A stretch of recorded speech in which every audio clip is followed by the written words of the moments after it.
ẹ káàbọ̀ sórí ìkànnì ṣé fídíò tó wà lẹ́gbẹ̀ẹ́ mi a sì máa play ẹ̀ fún yín tó bá jẹ́ ìgbà àkọ́kọ́ lẹ́nu darapọ̀ mọ́ wa ẹ bá subscribe kẹ́ like kẹ́ comment so that ẹ lè máa jẹ àwọn àǹfààní tó ń lọ lórí ìkànnì ṣé ní fídíò tó wà lẹ́gbẹ̀ẹ́ mi tí mo ní máa play ẹ̀ fún yín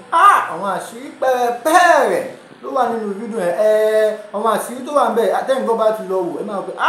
nǹkan ó ń kọ́ nílùú ìbọn ẹ bẹ́ẹ̀ ká fi ọ̀pá pọ̀lọ̀pọ̀lọ̀ pa ejò ẹ jẹ́ ká wo fídíò yìí.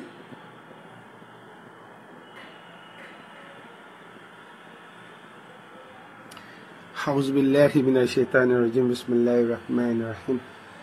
الحمد لله رب العالمين الحمد لله الذي هدانا لهذا وما كنا لنهتدي لولا أن هدانا الله والصلاة والسلام على أشرف المرسلين سيدنا محمد وعلى آله وصحبه وسلم آمين. It's late now. Let me check what the time is. Actually, it's very okay. This is 3:55 a.m. Ìdájí la wà yìí. So I just need to make this video. I don't know why, but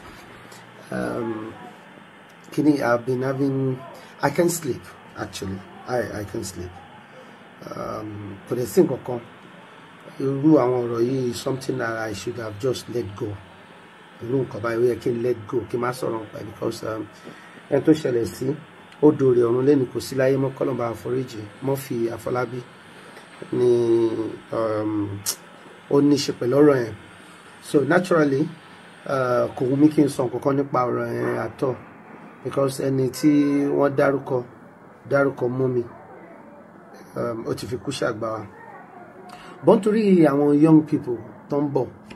àti àwọn ọmọ táà náà bí ọmọ tí Murphy bí ọmọ tí rò àwáyé náà bí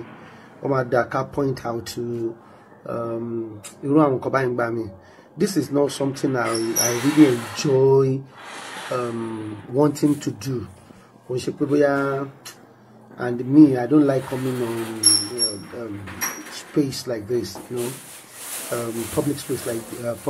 like this and start talking about things like this. Ṣùgbọ́n jùẹ́ jẹ́ ọlọ ìyà ní dájẹ́ yàn and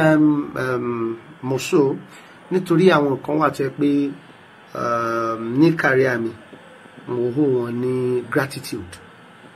ló máa jẹ́ kí mention kíní inú mi wá dùn Murphy ló kó láàrin wa kọ́lọ́hún foríjì o kọ́lọ́hún bá tọ́jú gbogbo nǹkan tó fi lẹ̀ o àwọn èèyàn wà láyé ńsìn tó jẹ́ ẹlẹ́rìí ọ̀rọ̀ so ìgbà tí mo dé sẹ́ẹ̀tì ní alẹ́ yìí ẹni kọ́kọ́ sọ mi pé ṣé mi gbọ́ nǹkan tí Kazeem Jagaban sọ so torí àmì ṣe fẹ́ point out Kazeem Jagaban ò sọ the right thing. In fact Kazeem Jagaban ò mọ nǹkan tó ń sọ because ṣe rí Murphy àsìkò tí Kazeem Jagaban mọ Murphy ní àsìkò tí Murphy ti jẹ́ èèyàn tán ni Kazeem mọ irú àwọn Kazeem ọmọ ọdún mélòó ni Kazeem gangan kò ń ṣọmọ kékeré bẹ́ẹ̀ yẹn o bọ̀ fún èmi àbúrò ni Kazeem Jagaban jẹ́ so ọdún tí oníkálukú wa ń practice àmọ́ àwọn Jagaban dé sí industry wa ńgbà tí Murphy ti jẹ́ èèyàn àwa mọ Murphy ńgbà tí gbogbo wa ń bẹ lọ́hùn okay a ṣe ń bẹ lọ́hùn o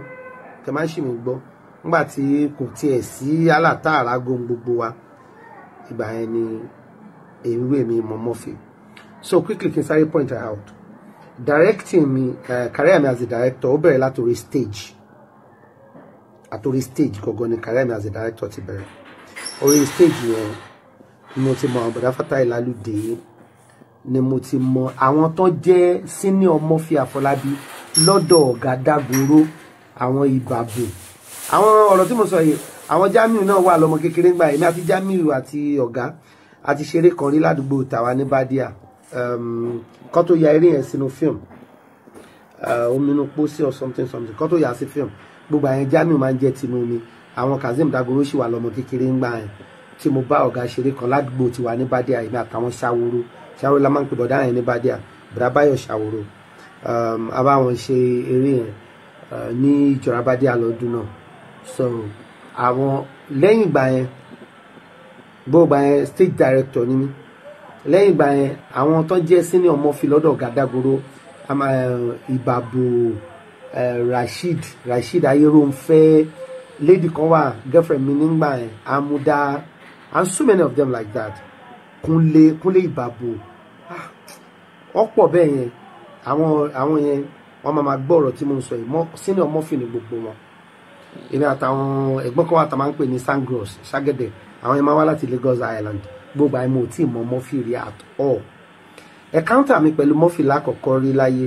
fíìmù ara tèmi àti Musiliu Ajikanle àti ẹnìkan wà tá máa ń pè ní Ambrose Musiliu Ajikanle òun náà di òrè ọ̀run lónìí ọlọ́ba bá fún orí jì wọn lápapọ̀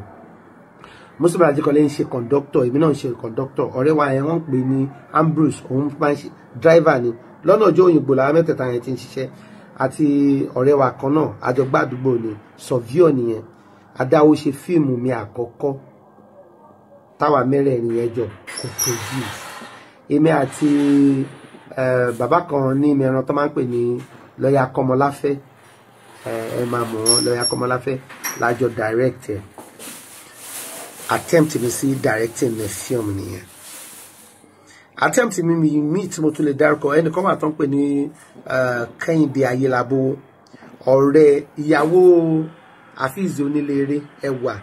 òun àti ìyẹn náà jọ jẹ́ ọ̀rẹ́ Kẹ́hìndé wọ́n jọ máa ń jó oníjó ni wọ́n ìgbà yẹn Àfíìsì ò tí fẹ́ ìyá kan yín gbà yẹn fíìmù ẹ̀ ò ní mo direct Elébòlò Yẹ́misí Elébòlò tó ti wà ń lo òyìnbó ń sìn àti Múyìwá Adémọ́lá náà ṣe lead actor mi ọ̀rọ̀ tí mo ń sọ yìí àwọn kíní wà ń bẹ àwọn Lukman Raji nǹkan wà ń bẹ ṣẹṣẹ wá rí fíìmù tèmi tí mo ṣe tí mo co-produce pẹ̀lú àwọn mẹ́ta míì Musiliu Ajikanle Ambrose àti Yisau ni orúkọ Ambrose Yisau kíní kan àti bọ̀dá Sọ̀víọ̀ yẹn mo ń try láti rántí orúkọ wọn astaghfirullah ẹ má bínú sí mi ṣá it's very late and I'm so sorry I'm doing this. The video is long díẹ̀ but mo kàn fẹ́ fi point out àwọn kankan nítorí ìdéwájú dẹjọ́ ìwà ń dẹ̀yìn dasọ so fíìmù yẹn mo wá fẹ́ ṣe orin sí fíìmù yẹn ọ̀kan bá bí mo pe title ẹ̀ lọ́dún náà èmi àti Lábọ́ṣìndé bàdá wà sí Lábọ́ṣìndé lájọ ṣe lead fíìmù yẹn ìbejì la ṣe ń bẹ̀ ọ̀kan bá bí tèmi àti lọ́ọ̀yà Kọ́mọláfẹ́ direct so mo wá wọ́n wá ń ṣiṣẹ́ kan ní Lálùpọ̀n Bọ̀dáyọ̀mí Ògúnmọ́lá náà direct iṣẹ́ náà lọ́dún náà mo wá sọ fún Kamilu Kompo ibi tó náà bá rí fídíò yìí a máa jẹ́rìí sí nǹkan tí mo sọ yìí mo wá sọ fún Kamilu Kompo pé mo nídìí ibi orin yẹn ibi ìbẹ̀rẹ̀ fíìmù yẹn mo ti kọ àwọn orin èmi gbà yẹn tí má dẹ̀ kọ sórí máa ń kọrin sí látàyè stage Báyọ̀ Tìjání Sanyẹ̀rì Brawa sí Labọ́sídé Allahu Akbar máa ń kọrin gọ́ngbà yẹn omi mọ̀ fún mi máa bàjẹ́ báyìí ibi àti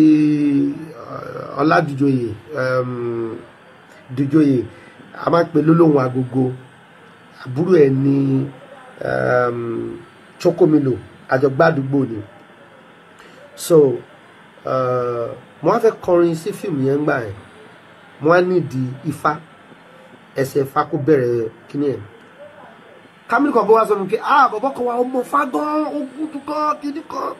ó ròyìn Murphy fún mi lọ́dún náà lọ màá wá lọ sí Lálùpọ̀n first encounter mi pẹ̀lú Murphy ni mo wá mú Murphy wá sí ibì kan tó ń pè máa yí wà lára àwọn tó kọ́kọ́ ṣe àwọn orin hip hop Kẹ́hìndé Ayélabó tí mo sọ fún mi pé mo dá fún mi òun máa ń kọ nígbà yẹn òun ló kọ orin kan ó pè ní Raga Slam bí ayégbà yẹn ní hip hop ṣẹ̀ṣẹ̀ ń ṣe kíní àti máa jẹ́ afrobeat with the s tí hip hop tí wá ń jẹ́ ń sìn àti orin èbó tí wá ṣá tó ń jẹ́ àti máa jẹ́ bẹ́ẹ̀ gbà yẹn kí lórúkọ ẹ̀gbọ́n yìí ó wà ní Àpápá very popular láàrin àwọn tó máa ń produce gbà yẹn Kẹ́hìndé Ayélabó ló introduce mi sí ibẹ̀ ni mo mú Murphy Afolabi lọ Murphy wọlé sí blue lọ́jọ́ náà ìfá máa ń fi Murphy ṣe èyẹ bless yẹn gbàgẹ̀rẹ̀ báyìí ló ṣe gùn kọ́lọ́ máa foríjì Murphy Afolabi ni mo ṣe wá mú lọ́dọ̀ yẹn tàbí wà lọ́kọrin first encounter mi àti Murphy yẹn. Fast forward attempt mi tí kò ń ṣe okay before film tèmi yẹn Báyọ̀ Tìjání jẹ́ mọ̀ pé cameraman ni Báyọ̀ Tìjání èmi àti Báyọ̀ Tìjání mo direct iṣẹ́ ní Òṣogbo Báyọ̀ Tìjání ni cameraman mi bọ̀dá Wàsíù Lábọ́sídé sì wà láyé òun ló ní fíìmù náà ọkùnrin ogun ló pe title ẹ̀ fọ́tò kan wà tó trendy lórí social media tí Sanyẹ̀rì mú tripod dání tí Báyọ̀ Tìjání gbé kámẹ́rà dání tí mo ní Oṣù Ṣàngó lórí báyìí tẹ́nu mi gbẹ burúkú báyìí fíìmù yẹn ni directing ni mo ṣe inú fíìmù yẹn mo dẹ̀ tún act nígbà yẹn láyé ìgbà tójú wà lójúkò yẹn mi tí mọ̀ mọ́ fíìmù ní gbogbo ìgbà yẹn mi tiẹ̀ tí mọ̀ torí mi tí ṣe fíìmù tara tèmi ń gbà yẹn ok fíìmù Kẹ́hìndé Ayélabówó tí mo wá sọ tí mo ṣe tó ti kejì ok kápẹ́ ti Lábọ́ṣèdé ní 1 kápẹ́ tèmi ní 2 tèmi àtàwọn Adékọ̀lé produce káwá pé ti báyìí ti Kẹ́hìndé Ayélabówó ní 3 iṣẹ́ Lukman Raji tó jẹ́ ọ̀rẹ́ Murphy wà níbẹ̀ ṣé wá rí Lukman Raji ó wà láàrin Murphy àti Muyideen Ọládàpọ̀ Lálá ọ̀rẹ́ Muyideen in fact wọ́n jọ wá láti north ní Muyideen àti then family làwọn méjèèjì Lukman Raji àti Muyideen Ọládàpọ̀ Lálá attempt iṣẹ́ tí ó hàn because producer tó tóbi ní Lálá nígbà tí gbogbo àwọn ọmọ kékeré tá ti dàgbà Lálá ti di producer ńláńlá ti pẹ́ Lálá ló kọ́kọ́ fún mi ní dáì ẹjá ka ọkàn bàbí tèmi pé kò lọ púpọ̀ ẹjá ka tàwọn ẹyẹ olùlàbó yẹn pé èèyàn mélòó ló mú ẹ̀rí ńgbà yẹn torí pé Murphy Múyìwá Adémọ́lá dẹ̀ ní larger than life ní o Múyìwá tóbi gọ́ngbà yẹn ìgbà ẹ̀dẹ̀ ní Yẹ́mi sí ṣẹ̀ṣẹ̀ ṣe agbélébòlòdé o elébòlò alọ́ tí a mọ̀ ṣùgbọ́n pé ọdún yẹn ni wọ́n ṣe iṣẹ́ ní Yẹ́mi sí iṣẹ́ ọdún yẹn mo direct Múyìwá Adémọ́lá àwọn stars mi wà mẹ́ o but àwọn main characters mi Múyìwá Adémọ́lá àti Yẹ́mi sí elébòlò ní lọ́dún yẹn iṣẹ́ tí Kẹ́hìndé Ayélabówó yẹn produce now attempt mi sí bigger jobs nígbàtí equipment wa gan ti ń change Muyideen Ọládàpọ̀ ni o Lálá ó fún mi níṣẹ́ kan tí a ń pè ní Ọmọọba Ṣọ̀run ibẹ̀ ni mo ti lẹ ojú Bọ̀dá Fatai Lálùdé pa báyìí ìrírí kí lè yọ èmi náà mo tún kọrin sí fíìmù yẹn náà Fúnkẹ́ Akíndélé Jennifer ó ní lídùú omi nínú iṣẹ́ yẹn àti Lálá àti Bọ̀dá Fatai Lálùdé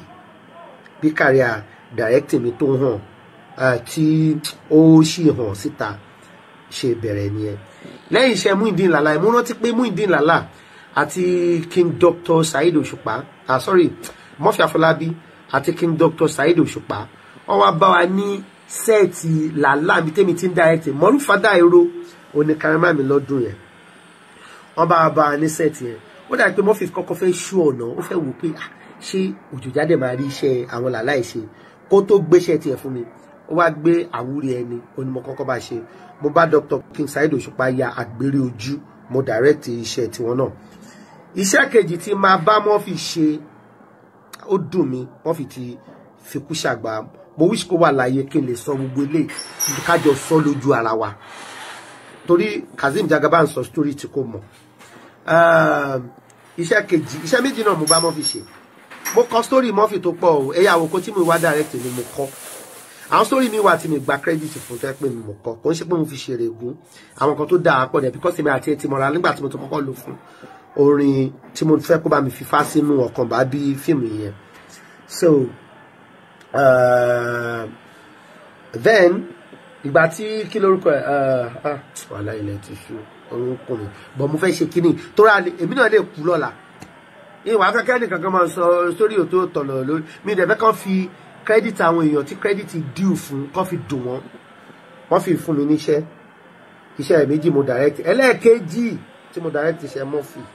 I think tí máa rántí dáadáa I think it's iṣẹ́ àṣebí iṣẹ́ frat school frat báyìí iṣẹ́ ní ṣe pẹ̀lú cultism òun ló dá èmi náà mo kọrin yẹn náà òun ló dárùn kábíyèsí ọlọ́run ọ̀run àtayé láṣẹ̀dá ọ̀run ó yá o àṣẹ̀dá ọ̀run ní táìtù rẹ̀ ibiṣẹ́ ẹni mi àti Murphy ti jà ibiṣẹ́ mo sọ fún àwọn gọ̀lúgọ̀ pé mi fẹ́ bá Bọ̀dá Fatai Lálùdé wà ń bẹ̀ nígbò Ọ̀ṣun mo sọ pé mi ní bá Murphy ṣiṣẹ́ mọ́ mi ìfẹ́ máa state because ó ti kú ibi tó dẹ̀ lọ yẹn èmi náà bọ́ àlọ́dẹ̀ ìjọ kan bí mi ṣe bá MurphyAfolabi ṣiṣẹ́ mọ́ ni so Murphy kọ́ ni Kazeem Jagaban ṣé wàá rí Kazeem Jagaban àti ọ̀rẹ́ wọn kan tí wàá ń lo ìbò wọn pè ní ìtùnú ọkùnrin ni àti Débọ́lá obìnrin ni àmẹ́ta yẹn náà wá ní ìmọ̀ bóyá wọ́n ájọ́ Murphy ni o ni wọ́n wá nígbà tí Murphy ti jẹ́ èèyàn tó yẹ pé Murphy ni the highest paid producer ní Ìdúmọ̀tà ìgbà yẹn làwọn ṣiṣẹ́ mọ́ rí wọn mọ Murphy gbà táwọn mọ̀ tí Murphy wọ aṣọ gbàgẹ̀rẹ̀ tí máa fi ṣe ẹ̀wọ̀n ọmọ gbà ẹ̀ ṣùgbọ́n ṣe rí tí àwọn èèyàn mẹ́wàá bá wà àbáwọn èèyàn márùn àbáwọn èèyàn méjì kan ní ẹ kọ́kọ́ máa ga tí ẹ kọ́kọ́ máa gòkè ní tí Ọlọ́run ṣe fún Murphy síwájú àwa nìyẹn wípé ó hàn as a producer Kazeem ti kò tọ́ sí Kazeem lẹ́nu kó wá rò pé ó ń sọ ìtàn orú mi kì í ṣe ti ìgbéraga kọ́ nígbà yẹn mo rántí ìjọ tí máa dá Kazeem mọ̀ gangan à ń ṣiṣẹ́ Murphy Lukman Raji náà fún mi iṣẹ́ tá lọ ṣe lójú ọ̀nà mo ṣe nú ẹ̀ ní ọ̀nà àdúgbò mi tí mo padà gbé ọ̀nà òkè afá Jákàndé tá tún padà a tún ṣe iṣẹ́ yẹn dá sí mi iṣẹ́ o mo tún lọ ṣe níbi tí mobile wà ní area Oriental Lagos Island lọ́nà tó gate kẹ́bà bá ṣe máa ń struggle fún iṣẹ́ ńgbà ẹ̀ iṣẹ́ yẹn dá sí mi iṣẹ́ mi tí mà wọn mi rò bóyá àwọn Lukman máa mọ̀ bóyá àti mọ àwọn Jagaban rí ńgbà ẹ̀ but Kazeem Kesi Jagaban àti Ìtùnú àti Débọ́lá nígbà tí Múyìwá Adémọ́lá ń ṣe fíìmù aláṣọ funfun ẹ̀ jẹ́jẹ́ èmi dẹ̀ máa ń polówó fíìmù gan báyìí mo kọrin sí mo polówó over 400 films bẹ́ẹ̀ náà ni máa ń kọrin sí film ìgbà yẹn ni jẹ́jẹ́ yẹn èmi mo polówó ẹ̀ ìgbà yẹn ni mo mọ Jagaban àti Démọ́lá rí Démọ́lá ní fóònù kan báyìí gbà yẹn fóònù àwọn ta ló ṣe fóònù yẹn báyìí tí kíní wọn máa ń dàbí dragon báyìí tó máa ń dàbí 3 ẹ̀ẹ́ta báyìí náà kọ sí Démọ́lá yẹn ní fóònù yẹn lọ́wọ́ gbádùn máa wọ́n Murphy ti already jẹ́ yẹn gbà yẹn so Kazeem Jagaban nǹkan tó sọ yẹn kò tọ̀nà kò dẹ́ ń ṣòótọ́ then kí n point kíní kan out ṣẹ́rí orí stage lèmi ti síwájú Báyọ̀ ní directing mo dẹ̀ ṣiṣẹ́ iṣẹ́ tó yẹ pé iṣẹ́ ọwọ́ inú ni tá a ṣe lóṣogbo tí mo sọ pé bọ̀dá wá sí ẹ má bínú wọ ojú wà lójúgun báyìí iṣẹ́ tí mo ní Báyọ̀ gbé kámẹ́rà tèmi directing iṣẹ́ bọ̀dá wá sí làbọ̀ sílẹ̀ ṣùgbọ́n Báyọ̀ ti já àmì tiẹ̀ mọ̀ bóyá social media máa gbádùn nǹkan tí mo record ìṣá ṣùgbọ́n ṣe rí Báyọ̀ ti já ní wípé èèyàn máa hàn ní directing ó hàn before ọdún àwa yìí o dáadáa àbúrò mi ni ìfẹ́ Báyọ̀ wà ní àwọn ọmọ tó pé máa mú kiri ni o ṣùgbọ́n pé ká ṣe directing film Báyọ̀ hàn ju àwa lọ kò ń ṣe táìmù sí tó wá hàn gan ni mo ń sọ as a director níjọ́ yẹn bó tilẹ̀ jẹ́ kó ti gbé kámẹ́rà lẹ́yìn èmi rí ẹ̀jẹ̀ sàn so Murphy kọ́ ló fún Báyọ̀ ní iṣẹ́ àkọ́kọ́ rẹ̀ mo kàn ní kí n point out ni o mi mọ nǹkan tó yẹ kọ́rọ̀ ẹ̀ máa dààmú brain mi kò jẹ́ kí n lè sùn fídíò ìdẹ́ gbò mi mọ̀ bóyá àwọn èèyàn máa lè wọ́n understand mi gan but the truth ni pé ọ̀rọ̀ yẹn ò ń ṣòótọ́ Murphy fún mi iṣẹ́ ó fún mi ní àwòrán ẹni mo dẹ̀ believe pé òun ló tọ́kù mi mọ̀ bóyá àfi tí má bèèrè lọ́wọ́ Alhaji Dr. King Saheed Òṣùpá bóyá Murphy ló tọ́kì wọn tó láti fún mi ní àgbélé ojú in fact ìgbà tí mo lọ ṣe ẹgbẹ́ One House iṣẹ́ mi ọ̀ṣọ̀rọ̀ wọ́n pè mí fún ọ̀ṣọ̀rọ̀ Dr. King Saheed Òṣùpá nítorí pé mo lọ ṣe One House ní ó jẹ́ kí n ṣe lẹ́yìn ìgbà yẹn mo ti wá ṣe àwọn iṣẹ́ bíi orúkọ làwà ìbá àwọn ìyá mi àjẹ́ iṣẹ́ ọdún ayọ̀ Olúfẹ́mi ok ní àwọn èèyàn kí wọ́n fi opportunity dárúkọ mo lu làgbà lọ́gọ̀ ẹnu wàláì tàláì làlá ṣe ní kárí àmì lọ àwọn ọ̀rẹ́ wa ti máa ń tọ́ka sí ni mo lu Kúnlé Afọ́dù lọ́gọ̀ ẹnu ní acting Kúnlé Afọ́dù lẹ́nu àkọ́tún kó sọ pé gbogbo ìfáìn náà kí ló tẹ́ máa jí kó máa ṣarúgbó wọ́n fi òun àti Rónkẹ́ Òṣòdì Òkè Kúnlé Afọ́dù àti Rónkẹ́ Òṣòdì Òkè ni mo rántí encouragement tí wọn ó help me career mi as because most of the time mi mo máa wà lẹ́yìn camera mo ti ṣe makeup rí mo ti ṣe continuity rí mo ti gbéná rí mo ti direct gbogbo àwọn Jagaban ò ti dé okay.